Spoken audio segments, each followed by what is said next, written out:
মাবুদের দরবারে অসংখ্য অগণিত শুকরিয়া আদায় করছি, যিনি আমাদেরকে তার ইবাদত করার জন্য মসজিদে আসার ও বসার, কোরআন ও সুন্নাহ থেকে কিছু কথা বলার ও শোনার মতো তৌফিক দান করেছেন।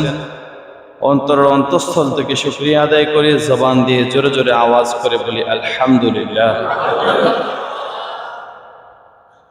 দেশের এই প্রান্তে আমরা যদিও নিরাপদে আছি, ভালো আছি, আমাদেরই দেশেরই অন্য প্রান্তে আমাদেরই ভাইয়েরা, আমাদেরই আত্মীয় স্বজনেরা অনেকেই ভালো নেই। সোশ্যাল মিডিয়ার কল্যাণে অথবা লোকমুখে হলেও এটা এখন আর আমাদের অজানা নেই যে দেশে কিছু কিছু অঞ্চলে খুবই ভয়াবহ পরিস্থিতি বিরাজমান,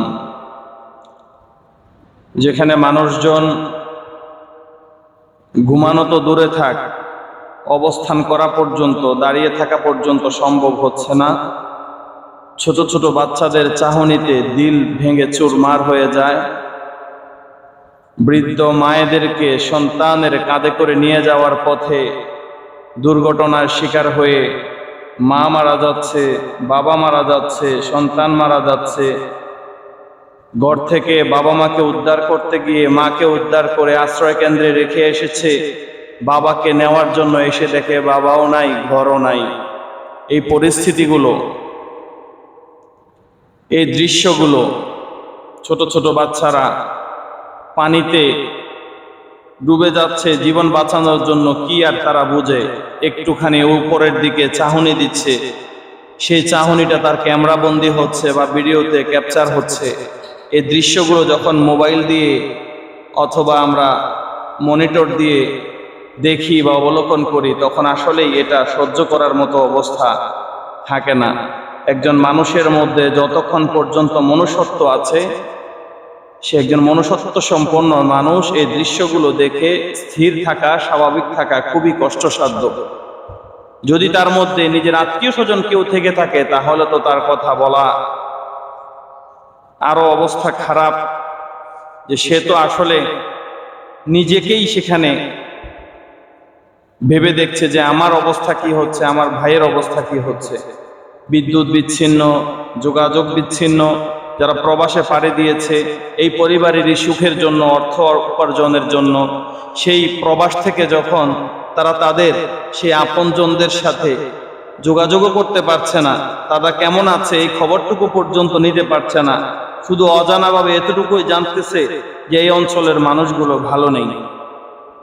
এই পরিস্থিতিটা, এই দৃশ্যটা সত্যি খুবই মর্মাহত হওয়ারই মতো একটা পরিস্থিতি, খুবই কষ্ট পাওয়ার মতো একটা বিষয়। এখান থেকে এটা যদিও একটা ভয়ঙ্কর বিপদ, যদিও ভয়াবহ একটা পরিস্থিতি, কিন্তু এখান থেকে আমাদের শিক্ষার অনেক বিষয় আছে, বোঝার অনেক বিষয় আছে। এখান থেকে আমাদের আল্লাহর উপরে তাওয়াক্কুল করার বিষয় আছে, তাকদীরের উপরে ঈমান আনার অনেক বিষয় আছে। আমাদের সব থেকে বড় সমস্যা, আমরা সমস্যা দেখে ওই পর্যন্তই শুধু ওই সমস্যাটাকেই সমাধান করতে চাই। নতুন করে যেন এমন সমস্যা দ্বিতীয়বার না হয়, বা আল্লাহ তাআলা যেন এই সমস্যাটাকে সমূলে দূর করে দেন, ওই চিন্তা আমরা করি না। ঘরে আগুন লেগেছে, তো আগুনের মধ্যে কিভাবে পানি দিয়ে শুধুমাত্র আগুন নেভানো যায় এই চেষ্টাটাই করি, যাতে করে পরবর্তীতে কখনো আগুন না লাগে, বা কেন আগুনটা লেগেছে সেই লিকেজটা আমরা যেন ঠিক করে দেই, এই চিন্তাগুলো আমরা করি না। বরাবর বারবার আমরা আলোচনা করছি, সারা দেশের বিভিন্ন প্রান্ত থেকে আলেম ওলামারা কোরআন সুন্নাহর আলোকে আমাদেরকে বোঝাচ্ছেন যে দেশে কোনো আযাব কিংবা পৃথিবীতে কোনো গজব এমনিতেই আসে না। ইন্নাল্লাহা লা ইয়াযলিমু মিসকালা যাররা, নিশ্চয়ই আল্লাহ কারো উপরে জুলুম এক বিন্দু পরিমাণও জুলুম করেন না। যা হয় এটা মানুষেরই হাতের কামাই, মানুষেরই পাপের ফসল, মানুষেরই পাপের কারণে হয়, কিন্তু আমরা সেখান থেকে শিক্ষা নেই না। আমরা মনে করি যে ফেরাউনের সাথে যে আচরণটা হয়েছে এটা শুধুমাত্র তার জন্য ছিল, নমরুদের সাথে যেটা হয়েছে এটা শুধুমাত্র নমরুদের জন্য প্রযোজ্য ছিল। আমরা মনে করি আবু জাহেল, আবু লাহাব, এদের সাথে যেই আচরণগুলো আল্লাহ তাআলা করেছিলেন এটা শুধুমাত্র তাদের জন্য ছিল, কিন্তু কোরআনে যাদের আলোচনা এসেছে এটা যে শুধুমাত্র তাদের জন্য সীমাবদ্ধ নয়, পরবর্তী প্রজন্মরা এখান থেকে শিক্ষা নেওয়ার যে প্রয়োজন, এটা আমরা বোধ করি না, এটা আমরা বুঝতে চাই না। এই কারণে এই যুগে যুগে অন্যায়কারীরা নতুন নতুন রূপ নিয়ে অন্যায় করে। তারা মনে করে আমি ফিরআউনের মতো করব না, আমি নমরুদের মতো করব না, আমি আবু জাহেলের মতো করব না, আমি হয়তো বা আবুল আহাবের মতো করব না, আমি আমার মতো করে করলাম। প্রত্যেকের পাপের হয়তো বা পরিবর্তন হয় সিস্টেমের মধ্যে, কিন্তু পাপ করাটা মানুষ ছাড়ে না। নিজের স্বার্থটা উদ্ধার করার জন্য বিভিন্ন কলা কৌশল মানুষ ব্যবহার করে। যেই পদ্ধতিতেই পাপ করুক না কেন, পাপের শাস্তি যেহেতু দেওয়ার মালিক একজন, তিনি তো বুঝেন কোন পাপের শাস্তি কিভাবে দিতে হয়। এই জন্য এই বন্যাগুলো যদিও আমাদের জন্য খুবই কষ্টদায়ক, যদিও আমাদের জন্য পীড়াদায়ক, যদিও আমাদের রক্তগুলোকে স্থির থাকতে দিচ্ছে না, যদিও আমাদের চোখের জলকে স্থির থাকতে দিচ্ছে না, আমাদেরকে নাড়িয়ে দিচ্ছে, এরপরেও শেখার বিষয় হচ্ছে আমরা অতিমাত্রায় নাফরমানি করছি বিদায় এটা আসমানে গজব, আল্লাহ তাআলার পক্ষ থেকে হয়তো গজব, অথবা আল্লাহ তাআলা আমাদের থেকে পরীক্ষা নিচ্ছেন যে আমি তোমাদের থেকে তোমাদের সম্পদ, তোমাদের বাড়ি গাড়ি কেড়ে নিচ্ছি। এই অবস্থায় তোমরা সাহায্য কার কাছে চাও? ভরসা কার উপরে করো? যদি তোমাদের এটা আল্লাহর পক্ষ থেকে আযাব হয়, তবে তোমরা কি এই আযাব দেখে ফিরে আসবে কিনা? তোমরা কি পাপ ছাড়বে কিনা? নাকি এরপরে আবার পুনরায় তোমরা যখন ভালো মতো অবস্থান করতে পারবে, যখন আবার তোমরা বাড়িঘর করবে, তখন কি আবারও আগের মতো পাপ করা শুরু করে দেবে? আল্লাহ হয়তোবা পরীক্ষা নিচ্ছেন, অথবা সামান্য পাপের শাস্তি দিচ্ছেন। আমরা শুধুমাত্র বাহ্যিক দৃষ্টিতে যে আযাব সেটাই দেখি, এর পেছনের যে কারণ থাকে সেই কারণগুলো নিয়ে কখনো ভাবি না, ভাবতে চাই না। আল্লাহ তাআলা বলছেন আমি তো মানুষের জন্য এই কোরআনের মধ্যে জীবন চলার যত উপকরণ আছে সবকিছু দিয়েছি, কিন্তু সমস্যা হচ্ছে এই মানুষগুলো বড়ই তর্কপ্রিয়। মানুষগুলো নিজেকে বাঁচানোর জন্য হাজারো তর্কের আশ্রয় নেয়, কিন্তু নিজের ভুলটাকে স্বীকার করে শুধরানোর যে রাস্তাটা, সেই রাস্তাটা গ্রহণ করে না। আল্লাহ নিজে বলছেন, যে সূরাটা আমরা আলোচনা করছিলাম সূরা কাহফ, এই সূরা কাহফের আলোচনার এই এক প্রান্তে আল্লাহ তাআলা বলছেন লাকাদ সাররাফনা ফি হাযাল কুরআনি লিন-নাসি মিন কুল্লি মাসাল।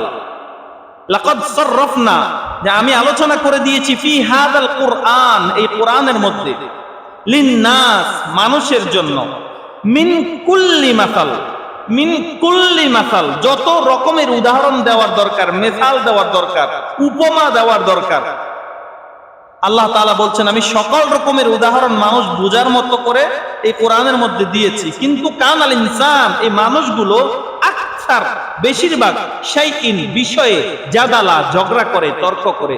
বেশিরভাগ ক্ষেত্রে এই মানুষগুলো ঝগড়া প্রিয়, তর্ক প্রিয়। সহজ বিষয়টাকে সহজভাবে নেবে না, মানুষ এটাকে ঘুরিয়ে ফিরিয়ে ব্যাখ্যা করে নিজের মতো করে সেখান থেকে অন্য পথ, একটা ভ্রান্ত পথ, ভ্রষ্টতার পথ বেছে নেওয়ার চেষ্টা করে। এ কারণে মানুষজন হেদায়েতের পরিবর্তে এই কোরআন দিয়ে বেশিরভাগ মানুষ বর্তমানে ভ্রষ্ট হয়ে যাচ্ছে। কারণ কোরআন যে উদ্দেশ্য নিয়ে যেই ভাষা আমাদের সামনে উপস্থাপন করেছে, সেই উদ্দেশ্য এবং ভাষা আমরা বুঝি না, বুঝতে চাই না। আমরা মনে করি এই আলোচনা আমাদের জন্য নয়, আমরা মনে করি এটা হয়তো বা সেকেলের কিছু মানুষের ঘটনা মাত্র, আমরা মনে করি এই আলোচনা এখনকার সময়ে উপযুক্ত না। এই জন্য কিছু কিছু সময়ে কিছু কিছু আলোচনা করলে আমাদের মধ্যেই আমাদের অনেক মুসলিম ভাইরাও বলে ওঠেন এই আলোচনা না করলে কি চলে না, এভাবেই কি বলতে হয়, এভাবেই কি করতে হয়, এই আলোচনা ছাড়াও তো আরো কোরআনে অনেক আলোচনা আছে, নিশ্চয় কোনো ঘাবলা আছে, নয়তো এই আলোচনা কেন করা হলো? এই জাতীয় তর্ক বিতর্ক করে নানা রকমের তর্কের এবং ঝগড়ার উদ্রেক হয়, সেখান থেকে হেদায়েতটা আমরা বঞ্চিত হয়ে যাই, হেদায়েতটা আমরা দূর করে দেই। এজন্য আল্লাহ বলছেন কানাল ইনসানু আকসারা শাইইন জাদালা, এই যে অধিক ঝগড়াটে মানুষের যে ঝগড়া করার যেই প্রবণতা, যে অভ্যাস, এইটার কারণেই কিন্তু বেশিরভাগ মানুষ ভ্রষ্ট হয়। তাহলে এখান থেকে শিক্ষা হচ্ছে, যদি আমরা ভালো থাকতে চাই, যদি হেদায়েত পেতে চাই, তো ঝগড়া ছেড়ে দিয়ে, তর্ক ছেড়ে দিয়ে এই কোরআনের সঠিক কথাটাকে, সহজ কথাটাকে ধারণ করে সে অনুযায়ী আমাদের জীবন পরিচালনা করার চেষ্টা করতে হবে। আল্লাহ তাআলা যেন কোরআন থেকে মেসেজগুলো বুঝে সেভাবে চলার তৌফিক দান করেন, আমিন। আমাদের দেশে সহ বিশ্বের যেখানেই মানুষজন সমস্যার কবলে পড়েছে, বন্যা হোক অথবা মানুষ সৃষ্ট যে কোনো সমস্যায়, অথবা আসমানি গজবের তলে পড়ে মানুষজন যেখানেই যেই রকমের মানুষ জীবন চলতে গিয়ে সমস্যায় পড়ে আছে, আল্লাহ তাআলা যেন সমস্ত আসমানি বালা, জমিনি বালা, হাওয়াই বালা, সমস্ত বালা মুসিবত যেন দূর করে দেন। এবং যারা এই সমস্যার মধ্যে পড়ে, এই বিপর্যস্ত অবস্থায় পড়ে, এই ভয়াবহ পরিস্থিতির শিকার হয়ে মৃত্যুবরণ করেছেন, আল্লাহ রাব্বুল আলামিন যেন তাদেরকে জান্নাতুল ফেরদাউস দান করেন, জীবন চলার পথের গুনাহগুলো যেন মাফ করে দেন। যারা জীবিত আছে তাদেরকে অতি সত্বর আল্লাহ তাআলা স্বাভাবিক জীবন যাপন করার মতো তৌফিক দান করুন, আমিন। তো আল্লাহ রাব্বুল আলামিন এই সূরা কাহফের মধ্যে 4টি ঘটনা আলোচনা করেছিলেন। প্রথমত সূরাতুল কাহফের মধ্যে যে কাহফের নামে আসহাবে কাহফের ঘটনা, দ্বিতীয়ত একটা বাগানের ঘটনা বলেছিলাম। বাগানের মধ্যে দুটো বাগানের দুইটা মালিক, এই বাগানের মালিকরা বাগান পেয়ে কেমন তারা ভূত করেছিল, কেমন অহংকার করেছিল, আর তাদের বাগানগুলো আল্লাহ তাআলা কেমন ভাবে ধ্বংস করেছিলেন, সেটা এখন বর্তমান পরিস্থিতির সাথেও যদি মিলাই দেখুন, এই বন্যাটা হওয়ার আগের দিনও এমন অনেক মানুষ ছিল যাদের হয়তো বা লক্ষ লক্ষ কোটি কোটি টাকা সেখানে ছিল, কিন্তু বন্যায় সবকিছু ভেসে যাওয়ার পরের দিন এমন পরিস্থিতি হয়েছে, এখন কার বাড়িটা কোন জায়গাতে ছিল এটা নতুন করে মাপ করেও সীমানাটা খুঁজে পাওয়া যায় কিনা হয়তো বা সন্দেহ। আল্লাহ তাআলা এমন পরিস্থিতি, আল্লাহ তাআলা এই কোরআনের এই সূরার মধ্যেই তো ওই ঘটনাটার মধ্যে বলেছিলেন যে হইতে পারে ইউসবিহা মাউহা গাওরান ফালান তাসতাতিআ লাহু তালাবা, হয়তোবা পানির তলদেশে ডুবে যাবে, অথবা আসমান থেকে পানি এসে ডুবিয়ে দিবে যে হয়তোবা বাগানের খোঁজই পাবে না।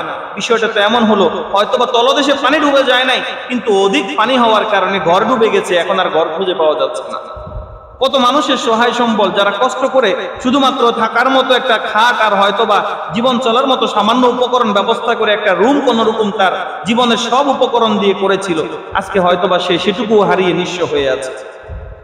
এখন আমাদের অনেকের মনে প্রশ্ন আসে অনেক সময়, আচ্ছা আল্লাহ তাআলা যদি থেকে থাকেন, আল্লাহ যদি রহিম হয়ে থাকেন, আল্লাহ যদি ন্যায় বিচারক হয়ে থাকেন, তা আল্লাহকে এই দৃশ্যগুলো দেখেন না? এই ছোট বাচ্চাটার কি দোষ ছিল, এই অসহায় মানুষটার কি দোষ ছিল, কেন এমনটা হলো? প্রত্যেকটা বিষয়েরই আমাদের মনে প্রশ্ন আসতে পারে, কিন্তু প্রত্যেকটা প্রশ্নের একটাই উত্তর, আল্লাহ রাব্বুল আলামিন যেটা জানেন এবং যেটা বুঝেন আমরা সেটা জানি না এবং বুঝি না। আর আল্লাহ হচ্ছেন আহকামুল হাকিমিন, আল্লাহ হচ্ছেন সমস্ত বিচারকের বিচারক, তিনি কখনো কারো উপরে অন্যায় করেন না। বাহ্যিক দৃষ্টিতে যদিও আমরা দেখি অনেক সময় এটা অন্যায়, কিন্তু এটা আসলে অন্যায় নয়। হতে পারে এই অন্যায়ের মধ্যেই, আমাদের দেখা অন্যায়ের মধ্যেই আল্লাহ রাব্বুল আলামিন এর থেকে অনেক হাজার গুণ বেশি ন্যায় রেখে দিয়েছেন, যেটা আমাদের বোঝার মতো দৃষ্টিশক্তি নাই। এরকমই একটি ঘটনা, তৃতীয় যে ঘটনাটা সূরা কাহফের মধ্যে এসেছে, এই ঘটনাটা আপনারা শুনলে হয়তোবা কিছুটা আঁচ করতে পারবেন। তৃতীয় ঘটনাটা হচ্ছে মূসা আলাইহিস সালামের সাথে ঘটে যাওয়া একটা ঘটনা। আল্লাহ রাব্বুল আলামিন বলছেন, ইয ক্বালা লিফাতাহু লা আবরাহু হাত্তা আবলুগা মাজমাআল বাহরাইনি আও আমদিয়া হুকুবা। এখানে মূসা আলাইহিস সালামের তার সঙ্গীকে নিয়ে একটা সফরের ঘটনা আল্লাহ তাআলা তুলে ধরছেন। যেহেতু সময় সংক্ষিপ্ত তাই বিস্তারিত তো যাব না, সংক্ষেপেই আমি যেটুকু সম্ভব আলোচনা করছি ইনশাআল্লাহ। মূসা আলাইহিস সালামকে কোনো এক মজলিসে কোনো এক ব্যক্তি জিজ্ঞাসা করেছিলেন, হে মূসা, আপনি তো জামানার নবী, আপনি তো অনেক ইলমের অধিকারী, আপনি তো অনেক জ্ঞানী, আপনার কাছে আমি জানতে চাই বা আপনার কাছে আমার প্রশ্ন হচ্ছে, আপনি তো আসলে জ্ঞানী, কিন্তু এখনকার সময়ে আপনার থেকেও জ্ঞানী কেউ আছে কিনা, বা সব থেকে বড় জ্ঞানী কে? প্রশ্নটা বুঝতে পেরেছেন? মূসা আলাইহিস সালামকে জিজ্ঞেস করছে, হে মূসা, এখনকার সময়ে বা বর্তমান সময়ে সব থেকে বড় জ্ঞানী কে?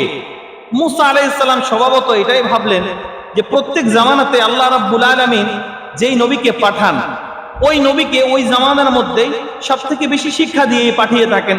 অতএব কারণে এই জামানাতে তো মূসা আলাইহিস সালাম ভাবছেন আমার চেয়ে বড় জ্ঞানী হওয়ার কথা না কেউ, এজন্য তিনি সহজেই উত্তর দিয়ে বললেন, আমি আনা আ'লামুন নাস, এখনকার সময়ে আমি সব থেকে বড় জ্ঞানী। আল্লাহ রাব্বুল আলামিন এই বিষয়টাকে পছন্দ করলেন না, কারণ একজন নবী হিসেবে নিজেকে নিজের বড়ত্বের পরিচয় দেওয়া এটা আল্লাহ তাআলা পছন্দ করলেন না। যদিও কথাটা হয়তোবা সত্য ছিল, মূসা আলাইহিস সালামের অভিজ্ঞতার ভিত্তিতে, একজন নবী হওয়ার ভিত্তিতে, একজন রাসূল হওয়ার ভিত্তিতে তার উত্তরটা সঠিক ছিল, কিন্তু উত্তরের উপস্থাপনাটা আল্লাহ রাব্বুল আলামিনের কাছে সঠিক মনে হলো না, ভালো লাগলো না। এজন্য আল্লাহ রাব্বুল আলামিন বললেন, হে মূসা, আপনি মনে করছেন আপনি আনতা আ'লামুন নাস, আপনি সব থেকে বড় জ্ঞানী? না, আমি আপনাকে এমন মানুষের সন্ধান দিচ্ছি যে কিনা আপনার থেকেও বেশি জ্ঞান রাখে। বিষয় হচ্ছে, জ্ঞানের যেহেতু অনেকগুলো শাখা প্রশাখা আছে, জ্ঞানের যেহেতু অনেক অথই সাগরের মতো একটা অবস্থা, যার কোনো কোনো কুল কিনারা কেউ খুঁজে পায় না। এখন আমি এখানে বসেছি, আলোচনা করছি, এটা আল্লাহ তাআলার হুকুমে হয়েছে। বিষয়টা এরকম নয় এখানে যারা উপস্থিত সবার থেকে বড় জ্ঞানী আমি, এজন্য আমি বসেছি, এরকম নয়। আমার হয়তো বা একদিকে জ্ঞান একটু বেশি থাকতে পারে, কিন্তু এখানে যারা আছে এক একজনের এক এক দিকের জ্ঞান আমার এই জ্ঞানকে অনেক বেশি সীমানা ছাড়িয়ে যেতে পারে। আমি হয়তো বা কোরআনটা একটু বুঝেছি, এমনও এখানে অনেকে থাকতে পারে যারা আমার থেকে কোরআন অনেক বেশি বুঝতে পারে। এটা ধারণা করার কোনো কারণ নাই যে আমি যেহেতু এখানে বসছি আমি সব থেকে জ্ঞানী, আমি যেহেতু এখানে ইমাম হয়েছি আমি সব থেকে যোগ্য, এটা ধারণা করার কোনো কারণ নাই। যদি হয়ে থাকে আলহামদুলিল্লাহ, এটা আল্লাহর পক্ষ থেকে, কিন্তু নিজ থেকে এটা ধারণা করার কোনো কারণ নাই। কারণ এক একজনের মধ্যে এক এক রকমের গুণ আল্লাহ তাআলা, এক এক রকমের জ্ঞান আল্লাহ তাআলা দিয়ে দেন। ওই জ্ঞানটা হয়তো বা পৃথিবীর কাউকে আল্লাহ তাআলা দেন না। এজন্য দেখা যায় একজন মানুষ আরেকজনের প্রতি মুখাপেক্ষী থাকতে হয়। শ্রমিকরা মালিকের প্রতি, মালিকরা শ্রমিকের প্রতি, রিকশাওয়ালা হয়তো বা প্যাসেঞ্জারের প্রতি, প্যাসেঞ্জারও আবার রিকশাওয়ালার প্রতি, এভাবে একজন আরেকজনের প্রতি কিন্তু মুখাপেক্ষী থাকে। এক একজনের জ্ঞান এক এক দিকে বেশি থাকে। দেখা যাচ্ছে হয়তো বা সমাজের সব থেকে যে আমার কাছে অযোগ্য, মূর্খ, অশিক্ষিত লোক, তার মধ্যেও আল্লাহ তাআলা এমন কিছু জ্ঞান দিয়ে দেন যে এই জ্ঞানটা ছাড়া হয়তো বা আমার চলা সম্ভব হবে না। ধরেন না আমি একটা নতুন এলাকাতেই গেলাম, সেখানে এমন একজন মানুষের থেকেই আমি রাস্তার জ্ঞান নিতে হবে। ওই এলাকার পথ ঘাট কেমন সেটা আমার এলেম দিয়ে বা আমার কোরআন দিয়ে আমি বুঝতে পারবো না। সেখানে রাস্তার জ্ঞানটা নিতে গেলে সেখানকার একজন লোকাল মূর্খ রাস্তায় ঘুরে বেড়ে বেড়ায়, ওই রকম লোক থেকে হলো আমাকে নিতে হবে। এই জন্য আল্লাহ তাআলা বুঝালেন যে এ মূসা, তোমাকে আমি নবুয়তের জ্ঞান দিয়েছি, ইসলামের শরীয়তের জ্ঞান দিয়েছি, কিন্তু পৃথিবীর সব জ্ঞান তোমাকে দেইনি। হতে পারে তোমার থেকে আরো ভালো জ্ঞান বা অন্য দিকের একটা জ্ঞান তোমার চেয়ে বেশিওয়ালা মানুষও থাকতে পারে। সুতরাং তোমার বলা উচিত ছিল আল্লাহু আ'লাম। এই বিষয়ের উত্তরটা সব থেকে ভালো জানেন আল্লাহ, আর সব থেকে বড় জ্ঞানী কে সেটাও জানেন আল্লাহ। এটা না বলে তুমি যেহেতু বলেছো না আ'লামুন নাস, ও মুসা শোনো, আমি তোমাকে এমন লোকের সন্ধান দেই যে কিনা তোমার থেকে বেশি অন্য দিকে জ্ঞানের অধিকারী, যে জ্ঞান সম্পর্কে তোমার কোনো ধারণাও নাই। আল্লাহ রাব্বুল আলামিন মুসা আলাইহিস সালামকে সন্ধান দিলেন। সন্ধান দিতে গিয়ে বলে দিলেন যে তুমি সফরে যাবে, যাওয়ার পথে তুমি খাবারের জন্য মাছ নিবে, মাছ বুনা করে নিবে, সফরে যাবে, যাবে এমন রাস্তায় যেখানে সমুদ্র আছে, দুইটা সমুদ্রের মাঝ বরাবর যেখানে মিলনস্থল, মাজমাউল বাহরাইন, বাহরুন মানে হলো সমুদ্র, মাজমা মানে মিলনস্থল, মাজমাউল বাহরাইন মানে হলো দুই সমুদ্রের মিলনস্থল, অর্থাৎ দুইটা সমুদ্র যেখানে একত্রিত হয়ে মিলিত হয়েছে সেখানেই তোমার গন্তব্য, সেখান থেকে তুমি ওই লোকের সন্ধান পাবে, যাও। তো মুসা আলাইহিস সালাম মাছ ভাজা নিয়ে বা মাছ বোনা নিয়ে সফরে বের হলেন। তার সাথে ছিল ইউশা আলাইহিস সালাম, যিনি পরবর্তীতে নবী হয়েছিলেন। তো ইউশা আলাইহিস সালামকে সহ নিয়ে চলছিলেন। উনাকে বলে দিলেন যদি রাস্তায় কোথাও আমাদের এই মাছটা আমাদেরকে রেখে লাফ দিয়ে চলে যায় আমাকে জানাবা। মাছটা নিয়েছে বুনা, কিন্তু আল্লাহর হুকুমে তার গন্তব্য চেনার জন্য আল্লাহ তাআলার নির্দেশনায় ওই বুনা মাছটাই আবার জীবিত হয়ে পথ ধরে চলবে। তো ইউশা আলাইহিস সালামকে নিয়ে চলছেন, চলতে চলতে দীর্ঘ পথ পাড়ি দেওয়ার পরে কিছুটা ক্লান্ত হয়েছেন। ক্লান্ত হওয়ার পরে এক জায়গাতে গিয়ে ওনারা বসেছে, একটু রেস্ট করবেন। তো মুসা আলাইহিস সালাম বললেন ইউশা তুমি একটু বসো, আমি একটু ঘুমাই, ঘুম থেকে ওঠার পরে আমরা আবার চলবো। তো মুসা আলাইহিস সালাম ঘুমন্ত অবস্থায়, ইউশা আলাইহিস সালাম জাগ্রত অবস্থায় দেখছিলেন যেখানে মুসা আলাইহিস সালাম শুয়ে ঘুমাচ্ছিলেন ওই জায়গাটার মধ্যেই যে বুনা মাছটা তারা নাস্তা করার নিয়তে নিয়ে এসেছিলেন, ওই বুনা মাছের উপরে ওই যে আমরা একদিন ক্লান্ত হলে মাঝে মাঝে মুখ ধুই, একটু চোখে মুখে পানি দেই, এই পানিটা দিতে গিয়ে কোনো না কোনো ভাবে সমুদ্রের কিছু পানি ওই মাছের মধ্যে লেগে ওই মাছটা জীবিত হয়ে ওই রাস্তাটা ধরে চলে গেছে। কিন্তু ইউশা আলাইহিস সালাম জানে মুসা আলাইহিস সালামের মেজাজটা একটু তুলনামূলক গরম, এই জন্য ঘুমের থেকে জাগায় বলবে যে হুজুর বা হে নবী, হে মুসা, মাছটা চলে যাচ্ছে, এই সাহস ওনার হয়নি। উনি অপেক্ষা করছিলেন মুসা আলাইহিস সালাম ঘুম থেকে কখন উঠবে তারপরে জানাবে। তো মুসা আলাইহিস সালাম কিছুক্ষণ পরে আল্লাহর হুকুমে ঘুম ভাঙলো এবং ঘুম থেকে উঠলেন। উঠার পরে বললেন চলো আমরা আবার শুরু করি আমাদের সফর। ততক্ষণে ইউশা আলাইহিস সালাম ভুলে গেছেন এই ঘটনাটা যে তার কাছে বলবে, মুসা আলাইহিস সালামের কাছে বলবে, ততক্ষণে ভুলে গেছে। তো একটু পর আল্লাহ তাআলা তো জানেন যে এই নবীকে এখানে গন্তব্য পর্যন্ত পৌঁছাবেন, এতক্ষণ খিদা লাগে নাই। এখন যখন একটু সামনে ওই গন্তব্যটা ছেড়ে এক দুই কাক সামনে গেছে, এখন মুসা আলাইহিস সালামের খিদা লাগছে। এবার ইউশাকে বলতেছে ইউশা আমার তো ক্ষুধা লেগেছে, আমি তো ক্লান্ত, একটু নাস্তাটা বের করো, আমরা একটু মাছ খাই, গুনা মাছ খেয়ে আমাদের একটু শক্তি আনি। তখন ইউশা আলাইহিস সালামের মনে হয়েছে আহা মাছ তো চলে গেছে, আমি তো বলতে ভুলে গেছি।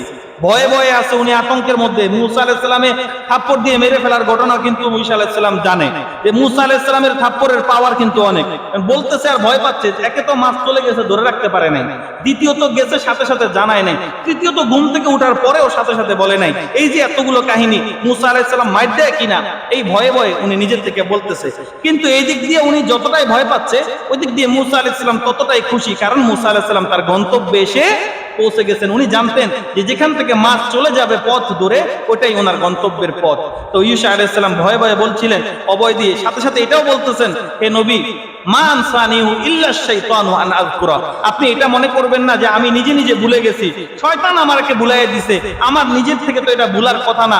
যেখানে আমরা আল্লাহর একটা সফরে আসছি, একটা শিক্ষণীয় বিষয়ের জন্য আসছি, এখানে এরকম ভুল হওয়ার তো কথা না, আমার মনে হয় শয়তানে ভুলাইয়া দিছে। কোরআনের মধ্যে আল্লাহ তাআলা বলতেছেন যে ইউসা আলাইহিস সালাম বলতেছে, মা আনসানিহু ইল্লা শাইতান আন আযকুরা, আমি তো ভুলি নাই, শয়তান আমাকে ভুলাইয়া দিছে। তো মুসা আলাইহিস সালাম ওই মাছের ওই পথ ধরে, যেখানে সুরঙ্গ পথ একটা দেখলেন যেখান দিয়ে মাছ গেছে, ওই রাস্তার মধ্যে গেলেন। যাওয়ার পরে দেখলেন সেখানে চাদর মোড়ানো এক ব্যক্তি বসা। মুসা আলাইহিস সালাম বুঝতে দেরি হলো না, যেহেতু ওহীর মাধ্যমে এখানে এসেছে, যে এই লোকই সেই লোক যার সন্ধান আল্লাহ তাআলা আমাকে নেওয়ার জন্য পাঠিয়েছেন। তো গেলেন, সালাম দেওয়ার পরে বললেন, আমি হাল আত্তাবিউকা আলা আন তুআল্লিমানি মিম্মা উল্লিমতা রুশদা, আমি কি আপনার অনুসরণ করতে পারি, আমি কি আপনার সাথে কিছুক্ষণ চলতে পারি, আমি কি আপনাকে আল্লাহ তাআলা যে শিক্ষা দিয়েছে সেই শিক্ষা থেকে কিছু শিক্ষা নিতে পারি। দেখুন আল্লাহ তাআলা এখানে উপস্থাপনার সৌন্দর্যটা দেখুন। আল্লাহ শিখাচ্ছে, যে কিনা শিখবে, যার থেকে শিখবে, প্রত্যেকটা ছাত্রের উচিত তার উস্তাদের সাথে খুব সুন্দর মার্জিত ভাষায় বিনয়ের সাথে কথা বলা। তিনি যদিও নবী ছিলেন, কিন্তু যেহেতু একটা বিষয় শেখার জন্য আরেকজনের উস্তাদের শরণাপন্ন হয়েছেন, এজন্য তিনি অনুমতি চাচ্ছেন, আমি কি আপনার সাথে কিছুক্ষণ চলতে পারি, আল্লাহর দেয়া ইলম থেকে আমি কি আপনার থেকে কিছু নিতে পারি। বিনয়ের শিক্ষা আল্লাহ দিলেন, অর্থাৎ আজীবন উস্তাদের সাথে শাগরিদের বা ছাত্রের সম্পর্ক হবে খুবই বিনয়ের, খুবই আদবের, খুবই মার্জিত। কিন্তু এখনকার সময়ে সে আদব কায়দা উঠে যাওয়ার কারণে উস্তাদ আর ছাত্রের মধ্যে সেই সুসম্পর্ক নাই। এখন ছাত্ররা উস্তাদের সামনে সিগারেট খায়, মদ খায়, এমনকি উস্তাদ কিছু বললে উস্তাদকে মার দেওয়ার ঘটনাও আছে, এমনকি মেরে ফেলার ঘটনাও আমাদের সামনে আছে। এজন্য আমাদের দৈনিক দিন দিন অবক্ষয় হয়ে যাচ্ছে। তো ইউসা আলাইহিস সালাম তখন কি ওনার সাথে ছিলেন কিনা এই বিষয়ে আলোচনা কোরআনের মধ্যে পরে আর করেন নাই, কারণ কোরআন যেটুকু আলোচনা করে ওইটুকুই শুধুমাত্র গুরুত্বপূর্ণ। মুসা আলাইহিস সালামের সাথে ওনার কথা হলো, অনুমতি চাইলেন, আমি কি আপনার সাথে কিছু থাকতে পারি কিনা। কিন্তু তিনি জানতেন যে মুসা আলাইহিস সালাম যেই জ্ঞান নেওয়ার জন্য আসছে, এই জ্ঞান সম্পর্কে মুসা আলাইহিস সালামের কোনো ধারণাই নাই। এমন একটা জ্ঞান নেওয়ার জন্য ওই খাজির আলাইহিস সালামের কাছে আল্লাহ তাআলা মুসা আলাইহিস সালামকে পাঠিয়েছেন। খাজির আলাইহিস সালামকে যেই জ্ঞানটা আল্লাহ তাআলা দিয়েছেন, মুসা আলাইহিস সালাম যদিও নবী, কিন্তু ওই জ্ঞানের কুল কিনারা সম্পর্কে মুসা আলাইহিস সালামকে কোনো জ্ঞানই দেওয়া হয় নাই। সুবহানাল্লাহ, আল্লাহর জ্ঞানের বিশালতা কত, যে একজন হয়তোবা বড় সব থেকে আলেম হতে পারে, কিন্তু আরেকজনের মাঝে কি আছে না আছে এটা আরেকজন কল্পনাও করতে পারে না।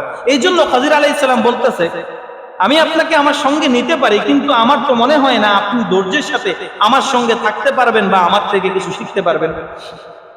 মুসা আলাইহিস সালাম বললেন, যদিও হয়তোবা আমার জন্য সেটা কষ্ট হতে পারে, কিন্তু আল্লাহ তাআলা আমাকে কিছু শেখার জন্য পাঠিয়েছে, শিখতে গেলে তো একটু কষ্ট করতেই হবে, আমাকে আপনি ধৈর্যশীলদের কাতারেই পাবেন, আমি ধৈর্যের সাথেই আপনার সাথে থাকবো এবং আমি আপনার কাছ থেকে কিছু জিনিস শিখতে চাই।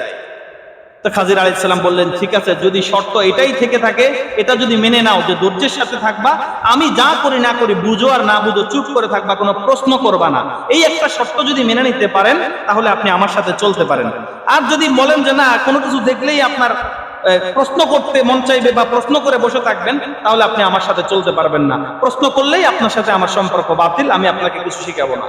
মুসা আলাইহিস সালাম শর্ত মেনে নিলেন, বললেন, ঠিক আছে, আমি আপনাকে কোনো কিছুই জিজ্ঞেস করব না, আপনি যা করবেন করবেন, আমি শুধু দেখে দেখে যাব, আমি শুধু শিখতে এসেছি, শিখে যাব।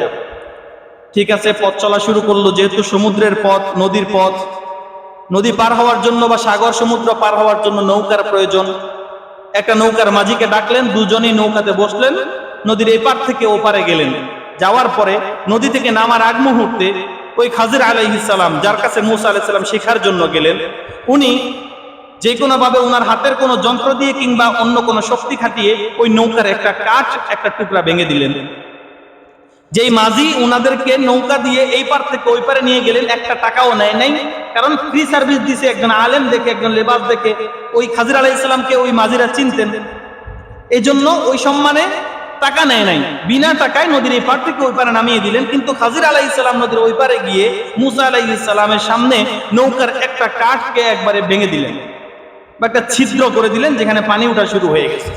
এখন বলেন মুসা আলাইহিস সালাম কিভাবে ধৈর্য ধরবে? উনি তো শরীয়তের নবী, শরীয়তের মধ্যে এটা তো একটা অন্যায় হয়েছে, যে কিনা আমার উপরে ইহসান করলো, যে আমাকে নদীর এপার থেকে ওপারে নিল কোনো বিনিময় ছাড়া, কোনো অর্থ ছাড়া, কোনো পারিশ্রমিক ছাড়া। আমি যদি তাকে যদি আরো উল্টা ফোটা করে দেই, উপকারে ঘাড়ে লাথির মতো অবস্থা, তাহলে আমি কিভাবে একজন শরীয়তের নবী হয়ে তিনি ধৈর্য ধরবেন? তিনি প্রশ্ন করে বসলেন, এই খাজির আলাইহিস সালাম, আপনি এটা কি করলেন? যে কিনা আপনাকে বিনা পারিশ্রমিকে, বিনা পয়সায় নদীর এপার থেকে এপারে এনে দিল, আপনি তারই এই নিখুঁত নৌকাটাকে আপনি খুঁত সম্পন্ন করে দিলেন, কাজটাকে আপনি সঠিক করেছেন? খাজির আলাইহিস সালাম প্রশ্নের উত্তর না দিয়ে বললেন, আপনার সাথে আমার শর্ত ছিল কি, আপনি আমাকে কোনো প্রশ্ন করবেন না। আপনি তো এখন আমাকে ঠিকই প্রশ্ন করে বসলেন, আমি এই জন্যই বলেছিলাম আপনি আমার সাথে থাকতে পারবেন না, আপনি আমার সাথে ধৈর্য ধারণ করতে পারবেন না। আপনি তো ঠিকই বলছিলেন না, ধৈর্যের সাথে পাবেন আপনি আমাকে, এখন কি করলেন? প্রশ্ন করে বসলেন। মুসা আলাইহিস সালাম যেহেতু এটা প্রথমবারের মিস্টেক ছিল, তিনি বললেন, এটা প্রথমবার আমার ভুল হয়ে গেছে, লা তুআখিযনি বিমা নাসিত, যে এটা আমার ভুল হয়ে গেছে, প্রথমবারের জন্য আমাকে এটা আমার ভুলটা ধরেন না। এটা যেটা আমরা বলে থাকি প্রায় সময়, যে ঠিক আছে প্রথমবার ভুল করছিস তো মাফ করলাম, এরপরে যদি হয় ভালো হবে না, এই জাতীয় কথা আমরাও বলি না, যে একবার ভুল হয়েছে, এটা অনিচ্ছে হয়ে গেছে, দেখি আর কিছু করে কিনা। তো মুসা আলাইহিস সালাম সেই কথাই বললেন, এটা তো আমার প্রথমবার ছিল, বুঝতে পারিনি, আমার ভুল হয়ে গেছে, আমাকে একটাবার সুযোগ দেন।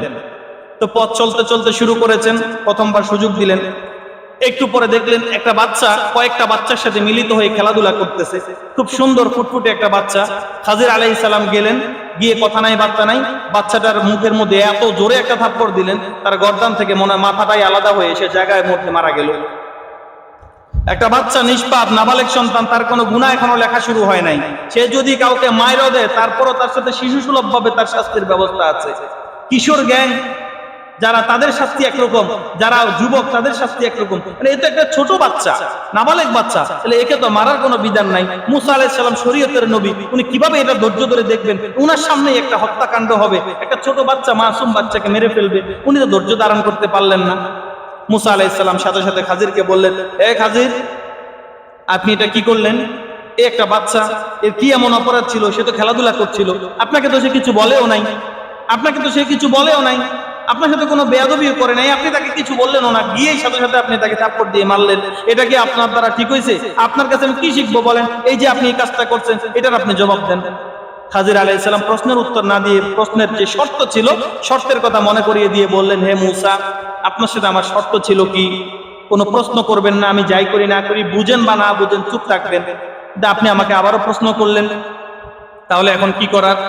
মুসা আলাইহিস সালাম বলছেন, প্রথমবারটা আমার ভুল ছিল, দ্বিতীয়বারটা আমার অন্যায় হয়েছে, আমি মেনে নিলাম, কিন্তু আমি আরেকটা বারের জন্য সুযোগ চাই। 3টা বার অন্তত আমাকে সুযোগ দিবেন। যদি আমি এরপরে তৃতীয়বার যদি আপনাকে আর কোনো প্রশ্ন করি, তাহলে তৃতীয়বার প্রশ্নের পরে আপনার সাথে আমি আর থাকবো না, আপনার কাছ থেকে আমি আর কিছু শিখবো না। আমি বুঝবো আপনার থেকে শেখার মতো যোগ্যতা হয়তো বা আমার নাই, আমি অতিরিক্ত অধৈর্য, যে কোনো কারণে আমি আপনার সাথে তখন আর না থাকার শর্তে আমি মেনে নিব, সমস্যা নেই, আপনার আমাকে আরেকটা সুযোগ দেন। খাজির আলাইহিস সালাম মেনে নিলেন, ঠিক আছে দ্বিতীয়বার চলো, তৃতীয়বারের মতো। চলতে চলতে ক্লান্ত হয়ে গেলেন, খুব পিপাসার্ত অবস্থা, এমন একটা গ্রামে গেলেন যে গ্রামে যাওয়ার পরে কোনো পাশে এরকম খাবারের মতো একটু পানি পর্যন্ত নাই। তো বাড়িতে বাড়িতে গিয়ে অনেক মানুষের কাছে গিয়ে বলতেছেন, আমাদেরকে এক গ্লাস একটু পানি দেবেন, একটু পানি খাবো। ওই এলাকার মানুষগুলো এত নিষ্ঠুর, একটু পানি পর্যন্ত দিচ্ছে না, খাবার দাবার তো দূরে থাক, একটু পানি পর্যন্ত দিচ্ছে না, আপ্যায়ন করছে না। এখন মুসা আলাইহিস সালাম খুবই কষ্ট পাচ্ছেন ভিতরে ভিতরে, আরে এমন মানুষ একটু পানি দিলে কি হয়? খাজির আলাইহিস সালাম ওই এলাকার মধ্যে গিয়ে কিছুক্ষণ সামনে গিয়ে দেখলেন একটা দেয়াল পড়ে আছে, বাঁকা হয়ে ভেঙে পড়ে আছে। বিভিন্ন জায়গায় অনেক সময় দেয়াল মেয়াল পড়ে থাকে, ওখানে একটা দেয়াল পড়ে আছে। খাজির আলাইহিস সালাম দেখলেন, দেখে তিনি ভাবলেন যে দেয়ালটা এভাবে পড়ে আছে, দেয়ালটাকে একটু তুলে দেই। তো তিনি মুসা আলাইহিস সালামকে সহ নিয়ে, সাথে নিয়ে আরো 2-1 জনকে নিয়ে দেয়ালটাকে সেখান থেকে দাঁড় করাইয়া দিছে সুন্দর মতো। এখন মুসা আলাইহিস সালামের প্রশ্ন হচ্ছে, আপনি এমন এলাকার মধ্যে আসছি যে এলাকার মধ্যে একটু পানি পর্যন্ত খাইতে দেয় নাই, সেই এলাকার মধ্যে এসে আপনি এমন একটা কাজ করে দিলেন যে কাজের পারিশ্রমিক অন্তত নিতে পারতেন। ওই পারিশ্রমিক দিয়ে আমরা কিছু খাইতাম, অন্তত আমরা এমনি ক্লান্ত, খাইতে পারতেছি না, পানি পাচ্ছি না, এই এলাকার মানুষ পানি পর্যন্ত দিচ্ছে না, আপনি তাদের উপকারই বা কেন করতে হলো? আর উপকার করছেন সমস্যা নাই, বিনিময় হিসেবে কিছু খাওয়ার জন্য অন্তত নেওয়া যাইতো না, আপনি না নিয়ে চলে যাচ্ছেন, এই কাজটা কি আপনার ঠিক হয়েছে? তখন খাজির আলাইহিস সালাম বলতেছে, হাযা ফিরাকু বাইনি ওয়া বাইনিক, আপনার সাথে আমার আর কথা চলবে না, পথ চলাও চলবে না। শর্ত ছিল, শর্ত আপনি প্রথমবার ভেঙেছেন, ভুল ছিল। দ্বিতীয়বার আপনার অপরাধ অন্যায় ছিল, আপনি বলেছেন আরেকটা বার সুযোগ দেওয়ার জন্য। তৃতীয়বারও যখন আপনি প্রশ্ন করলেন, এরপরে তো আপনাকে নিয়ে আর চলা যায় না। হাযা, এটাই হলো ফিরাকু বাইনি ওয়া বাইনিক, আপনার আর আমার মাঝে পার্থক্য বা দূরত্ব, এখান থেকেই আপনি আমার থেকে আলাদা হয়ে যান। তবে যেহেতু একটা সময় আপনি আমার সাথে কাটিয়েছেন আর আল্লাহর নির্দেশ নিয়ে আমার কাছ থেকে কিছু শিখতে এসেছেন, এই তিনটা ঘটনা যেগুলো নিয়ে আপনি এতক্ষণ ধৈর্য ধারণ করতে পারেন নাই, তিনটা ঘটনা এমন আপনার সামনে ঘটে গেছিল যেগুলোর উপরে আপনি প্রশ্ন না করে ধৈর্য ধারণ করতে পারেন নাই, এই তিনটা প্রশ্নের ব্যাখ্যা আমি আপনাকে অবশ্যই বলে দেব, যাতে করে আপনার এই তিনটা প্রশ্নের ব্যাপারে সংশয় দূর হয়ে যায়। সাউনাব্বিউকা বিতাউইলি মা লাম তাসতাতি আলাইহি সাবরা, আমি ওই বিষয়গুলো আপনার সামনে ব্যাখ্যা করে দেব যে বিষয়গুলোতে আপনি এতক্ষণ পর্যন্ত ধৈর্যের সাথে আমার সঙ্গে থাকতে পারেন নাই। এরপরেই এই প্রশ্নগুলোর ব্যাখ্যা করে দিলেন। সময় তো নাই, এখন আর ব্যাখ্যাগুলো কিভাবে করব, সময় তো হয়ে গেছে। তিনটা যে ঘটনা ঘটেছিল, এই তিনটা প্রশ্নের যে ব্যাখ্যা ইনশাআল্লাহ আল্লাহ যদি বাঁচিয়ে রাখে পরবর্তী সপ্তাহে করা হবে, যেহেতু সময় শেষ।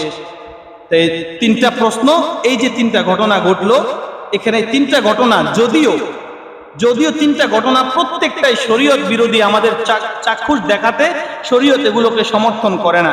যেই লোক আমাকে নৌকায় করে নিয়ে গেল, তার নৌকা ফুটা করে দেওয়া শরীয়ত সমর্থন করে না। একটা নাবালেগ সন্তান অন্যায় করেছে,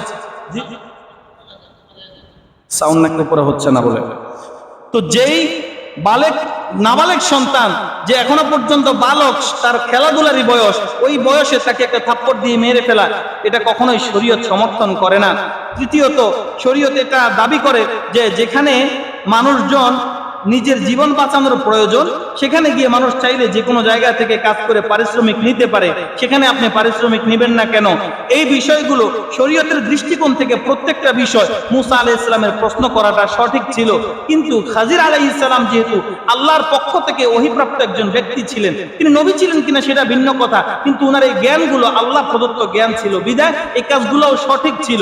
কিন্তু এই বিষয়গুলোর জ্ঞান কিন্তু আমাদের মধ্যে বা মুসা আলাইহিস সালামের মধ্যে ছিল না।